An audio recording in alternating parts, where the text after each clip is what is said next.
Tignan niyo ito, sina Vicky Bello at Hayden Ko ay nagbigay ng maraming regalo kay Eman Pacquiao. Pagkatapos ng interview ni Eman kay Vicky, nag-shopping sila bilang bonding. Labis ang tuwa ni Eman dahil deserve niya ang mga biyayang natatanggap niya ngayon. Unang ibinigay ni Hayden ay isang relo.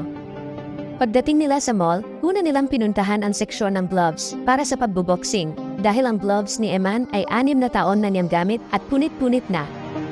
Hinini naman niyo ni Vicky bilang collection. Bukod doon, binilhan din siya ng running shoes, sinelas, running shades, at marami pang iba. Kasama rin nila sa shopping ng ina ni Eman at ang kanyang coach na siya ring stepfather. Labis ang tuwa ng ina ni Eman sa mga regalong natanggap ni Eman. Nagulat pa siya dahil akala niya ay tig 500 pesos lang ang isa sa mga binili, ngunit mas mahal pala ito. Marami ang natuwa sa bagong buhay ni Eman dahil sa kanyang passion, determinasyon, at pagiging makadiyos.